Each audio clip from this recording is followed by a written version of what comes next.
The 95th percentile of retired Americans is considered wealthy, with $3.2 million in household net worth, so even more spending power, which means estate planning and possibly more than one home. Facts are facts, guys, and the fact is that most Americans can't save for retirement. Check this out. Well, Americans are worried about their finances. 20% say that they believe they will not be able to retire. And the main reason for that, it's because they don't think they can afford to. This is according to new Axios Ipsos poll. Let's talk a little bit more about it. Yahoo Finance's Carrie Hannon has been digging into this survey. And Carrie, what did you find?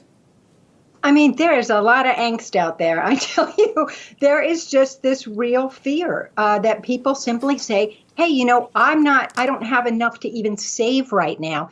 And, nearly half of Americans simply said in that survey that they're unable to save. So that's pretty daunting. The interesting thing also, though, is that it's kind of, they also say they're not going to be able to retire when they expect to retire, which means that, they're concerned they're going to have to work longer, which I talk about all the time. And I think that's a reality. But in fact, sometimes you are going to get pushed out of the workplace for a health reason or what have you. And so people are simply not prepared. And so that's a little daunting. But the curious thing is like mum's the word. This survey found that people aren't even talking about retirement saving with their friends. I mean, 1 in 4 said they never discussed it with their friends, and about, I think they said, a huge percentage, maybe it's something like 6 in 10, have never even spoken to a financial advisor. So it's as if they're not doing anything. They're kind of frozen with this inertia. So yeah, let's check this out for a second. The net worth you need to be considered poor, middle class, and wealthy in America,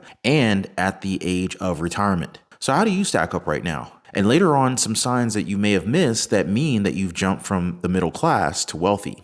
Definitely stay tuned. You know this, guys. As people retire, they deal with the money choices that they've made over the years, some good and some not so good. If they haven't saved regularly, spent too much, and didn't invest in the things that grow in value over time, by the time that they're 65 years old, when a lot of us retire, it could mean that they won't have a very comfortable life in their old age. Then again, you have people who are like 60 years old and have paid for everything. Paid for a house, paid for a car. I remember this econ professor telling me about how you couldn't buy anything else for every purchase you've made. That's pretty much the basis of the financial freedom fundamentals that I teach here on our channel. No tricks, no financial guru wannabe shenanigans, just really the fundamentals. Diversify your sources of income and, above all, to live within your means. Consider taxes and how you obtain your revenue. People I know who follow this advice, they're the type who own a 10-year-old vehicle and have a net worth of $4 million or more. They can pay their bills without worry, but they don't live like they do. You know what I mean? Just really no problems, only gratitude. Now, let's talk about wealth in retirement. What exactly does it mean to be a wealthy retiree? Because we all know this, wealth is a relative concept. But let's stick to net worth here for a second. Net worth is the difference between one's assets and liabilities.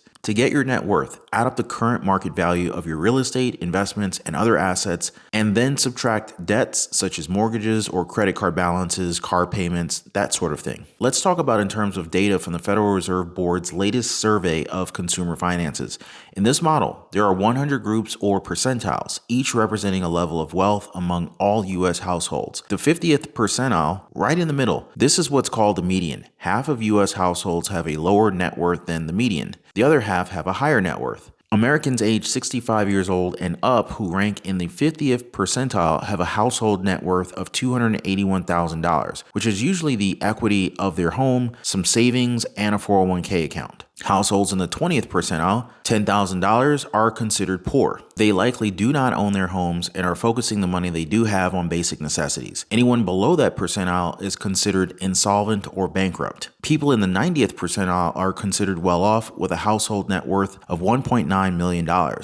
They can go on trips and think about charity donations and sending their kids to college. And like I mentioned earlier, the 95th percentile is considered wealthy, with $3.2 million in household net worth, so even more spending power, which means estate planning and possibly more than one home. Then you have the 99th percentile, the very wealthy with $16.7 million in net household worth. They can do whatever they want, and many own a winery or a ranch. Above that, you have the Jeff Bezos, Warren Buffett's, Elon Musk's of the world. And that's just a whole other world to us. Wealth is relative, and I think this whole percentile distribution is a good benchmark for those of us who want to be able to see where we are right now and as extra motivation to be able to reach the next rung on the ladder, that next percentile on retirement wealth list. You know what I mean? Watching this video is already a great financial step to start off with. It's definitely hard to get good financial information these days. I definitely recommend you subscribing to the channel and tapping the notification bell. You can also light up the like button to show your support and help us grow. I just really want more people financially informed, you know? So yeah, guys, thank you so much for watching. Thanks for always lighting up the like button. I appreciate it. It also helps if you think of retirement as not the end, but a new beginning. That way, your dedication today will pave the way for a future filled with financial security and the financial freedom to pursue your passions. Big ups to everyone working effortlessly trying to earn a living while building wealth.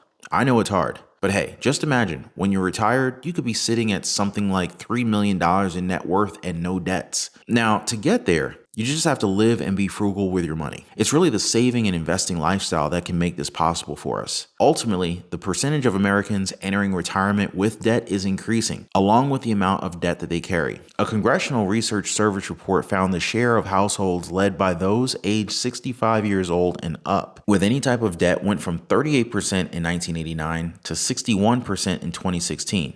In addition, the amount of debt among Americans aged 70 years old and up increased 614% from 1999 to 2021. The vast majority of debt in this age group is tied up in mortgages, which might be explained by borrowers who locked in long-term at lower rates. Interestingly enough, having paid off your mortgage is usually something that you notice about people in the affluent category. This coming from a survey of 2,000 retirees in 5 groups: average, comfortable, struggling, just getting by, and affluent. The survey only looked at households of retired people between age 62 years old and 75 and with less than $1 million in assets. The study found that those in the affluent category were mostly homeowners who had paid off their mortgages. And if you think about it, it makes sense, right? Paying off your mortgage will significantly decrease your expenses and help your retirement savings stretch further. When you're only responsible for your property taxes and maintenance, keeping up with your home's costs will be much easier in retirement. If you think paying off your mortgage is the right move for you, consider how much time you have left on your mortgage and how much more your money could earn if it was invested before you retire. Also consider the non-financial aspects. If it would make you feel more secure in retirement and you can afford to do it, it might be a good move. Apart from that, the study pinpointed significant financial achievements that might be harder for some people than others, depending on all kinds of factors: debt and income levels during your working life, any generational wealth, and living costs across the U.S. All that aside, the characteristics they found in the affluent group fall in line with common financial goals for many Americans who dream of retiring one day. Apart from paying off their mortgage, the affluent group had 2 more things in common: no consumer debt and having more than $320,000 saved. Wealthy retirees in the study were the least likely to have credit card debt and auto debt. 2 common types of consumer debt. 1 in 5 wealthy retirees had auto loan and credit card debt. Compared to the average retiree, that is significantly less. In the average retiree category, about half had credit card debt and about half had a car loan. Not owing money for shopping or loans can really help your retirement plans. It means you won't have to spend as much each month, and your savings will last longer. If you're thinking about paying off your credit cards or your car loans, think about how many years you have left to retire. If you just have a few years left, methods like paying off smaller debts first or focusing on high interest ones